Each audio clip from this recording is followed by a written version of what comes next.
Buen día, nosotros somos el equipo 4 del grupo 322, conformado por Angélica Marian Betancur Martínez, Ana Catherine Chávez Cárcamo, Valeria Giselle Núñez Aguiñiga y Samara Nicole Santoyo García. En la explicación de hoy vamos a hablar sobre las distintas teorías de la formación del ATP. Veremos la teoría quimiosmótica, la fuerza protomotriz, la fosforilación oxidativa, sitios de formación del ATP y al finalizar la tabla de resultados del ATP. Como una introducción, sabemos que la formación del ATP es esencial para la energía celular. Diversas teorías explican este proceso crucial en la bioquímica celular. Algunos de los ejemplos son la fosforilación oxidativa, la teoría quimiosmótica, entre otras que veremos más adelante. Cada una consiste en mecanismos específicos. Esto es importante ya que estudiar estas teorías nos proporciona una comprensión profunda de cómo las células generan y utilizan la energía necesaria para llevar a cabo las funciones vitales. La fosforilación oxidativa es un proceso por el que las moléculas de NADH y FADH2 que fueron formadas durante la glucólisis y otras rutas metabólicas que contienen electrones de alta energía se oxiden transfiriendo sus electrones al oxígeno y su energía resultante sea el ATP. Esto tiene lugar en la mitocondria. La fosforilación oxidativa es la etapa final de la respiración celular y se conforma de dos componentes: la cadena de transporte de electrones y la quimiosmosis. La cadena de transporte de electrones es una serie de proteínas y moléculas orgánicas que se encuentran en la membrana interior de la mitocondria. En la cadena de transporte de electrones, los electrones se transportan de una molécula a otra y la energía liberada cuando se transfieren los electrones se utiliza para formar un gradiente electroquímico. En la quimiosmosis, la energía almacenada en el gradiente se utiliza para sintetizar ATP. El oxígeno va a ser fundamental, pues este se encuentra al final de la cadena de transporte de electrones y va a recibir electrones y recolectar protones para formar agua. Si el oxígeno no se encuentra ahí para recibir electrones, la cadena de transporte de electrones se detendrá y la quimiosmosis no sintetizará más ATP. La energía liberada en estas reacciones se captura como un gradiente de protones, el cual se utiliza a su vez para formar ATP en un proceso llamado quimiosmosis.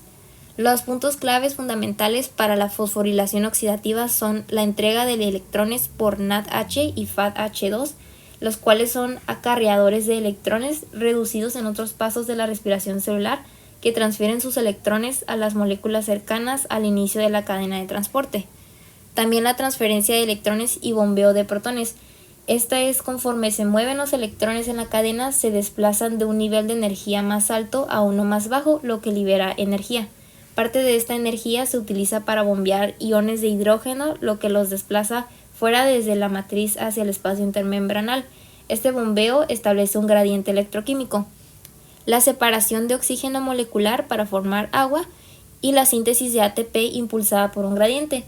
Cuando fluyen por el gradiente de regreso hacia la matriz, los iones de hidrógeno pasan a través de una enzima llamada ATP sintasa, la cual aprovecha el flujo de protones para sintetizar ATP. Como se vio anteriormente, la fosforilación oxidativa se relaciona con generar complejos de NADH y FADH2. Estos complejos generan un gradiente de protones y a esto se le conoce como la teoría quimiosmótica. Esta fue elaborada por Peter Mitchell en los años 60, ganándose un premio Nobel en 1978. La teoría quimiosmótica nos dice que un gradiente electroquímico de protones a través de la membrana interna mitocondrial sirve como almacén de energía que dirige la formación de ATP, lo que conocemos como la fuerza protomotriz. ¿Pero qué es la fuerza protomotriz? Cuando el volumen aumenta, a su vez la densidad. Esto quiere decir que cuando metemos más protones de la matriz hacia el espacio intermembranal, estos tienden a desbordarse dentro de la matriz mitocondrial, lo que genera que busquen una salida. Esto lo podemos observar con los protones que viajan del espacio intermembranal hacia la matriz mitocondrial. Debido a que el complejo 1 se acerca al complejo 5, el 2 al 3 y el 3 al 4, generamos el potencial químico y eléctrico. El potencial químico consiste en delta G químico, que es igual a NGRT por el logaritmo de los protones que entran entre los protones que salen, mientras que la fuerza eléctrica es el potencial de desionización de la membrana, que se ve como delta G igual a ZF por la diferencia de gamma. La fuerza protomotriz es el resultado de la contribución de las dos anteriores ecuaciones. Estas ecuaciones nos dicen que los protones van de dentro de la matriz hacia el espacio intermembranal y cuando estos regresan, generando así una diferencia de energía. Sitios de formación del ATP. En las células el ATP se sintetiza a través de la respiración celular, un proceso que se lleva a cabo en las mitocondrias de la célula.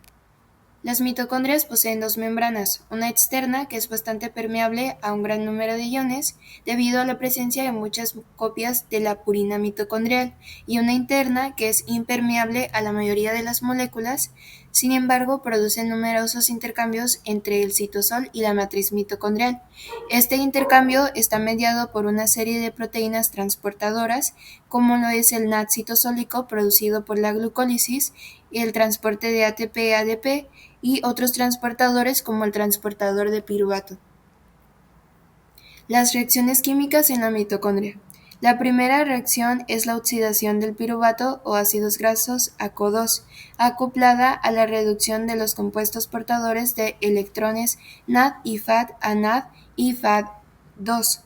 La segunda es la transferencia de electrones desde el NAD y FAD2 al O2. Esto ocurre en la membrana interna y están acopladas al transporte de protones. La tercera es la captura de la energía almacenada en el gradiente electroquímico de protones para la síntesis de ATP por el complejo ATPase-FOFI. Activación de piruvato a acetil-CoA. Las mitocondrias pueden usar piruvato o ácidos grasos como combustible para formar la importante molécula acetil-CoA. El piruvato generado durante la glucólisis es transportado a través de las membranas mitocondriales a la matriz. Ahí reacciona con la coenzima A para formar acetil-CoA, NAD y CO, en una reacción catalizada por el complejo piruvato deshidrogenasa. Fuente de energía en la mitocondria. Oxidación mitocondrial de ácidos grasos. En el citosol, los ácidos grasos libres son estratificados a la coenzima A para formar acil-CoA en una reacción exergónica acoplada a la hidrólisis de ATP a AMP y PPI. Las moléculas de acil-CoA se transportan a la mitocondria, donde son oxidadas a acetil-CoA y moléculas de acil-CoA acortadas en dos átomos de carbono. Al mismo tiempo, una molécula de NAD más es reducida a NAD y una de FAD a FADH2. El rendimiento neto de la fosforilación oxidativa depende de la bomba ATP sintasa. Esta a su vez requiere la translocación de 3 hidrogeniones por cada ATP producido. El transporte citosol del fosfato, ADP y ATP requiere de otro hidrogenión, por lo que el rendimiento neto serían 4 hidrogeniones transportados por cada ATP sintetizado. Eso es importante, ya que el NADH son 10 hidrogeniones bombeados, divididos entre 4, que es una molécula de ATP, nos daría el resultado que cada NADH son 2.5 ATP. Y en el FADH, como son solamente 6 hidrogeniones bombeados, dividido entre 4, que es la molécula de ATP, sería 1.5 ATPs por cada FADH. En esta tabla se puede observar el rendimiento del ATP. Con el proceso de la glucólisis, la cual nos da un rendimiento de 2 ATP y 2 NADH, aquí hay un asterisco debido a que el NADH pasa a ser FADH y el FADH equivale a 1.5, por lo que multiplicado por 2 sería 3 ATPs. En total, 5 ATPs. En la respiración celular, el ácido pirúvico a acetil-CoA, que se da en la matriz mitocondrial, nos da como resultado un NADH que equivale a 2.5 ATPs. Esto multiplicado por 2, ya que son 2 vueltas. Dará como resultado 5 ATPs, pero a eso se le restan 2, debido a que esto es para el piruvato para realizar el ciclo de Krebs. Y el resultado neto serían 3 ATPs. Ya en el ciclo de Krebs nos da como resultado un ATP, 3 NADH y un FADH. Ahora, el NADH y el FADH se multiplican respectivamente por 3 por 2.5, que sería como resultado 7.5, y 1 por 1.5 sería 1.5 ATPs. Entonces, respectivamente, esto se multiplicaría otra vez por 2, porque son 2 vueltas, y sería el resultado 15 ATPs y 3 ATPs para el FADH, y en total de todo esto serían 28 ATPs, sumando todos estos procesos, la glucólisis y la respiración celular. Como conclusión, podemos decir que la fosforilación oxidativa es esencial para la generación eficiente del ATP, la moneda energética de la célula. Este proceso no solo ilustra la complejidad y la precisión de la maquinaria bioquímica en las células, sino que también destaca la importancia de la respiración celular en la obtención de energía para sostener las numerosas funciones celulares.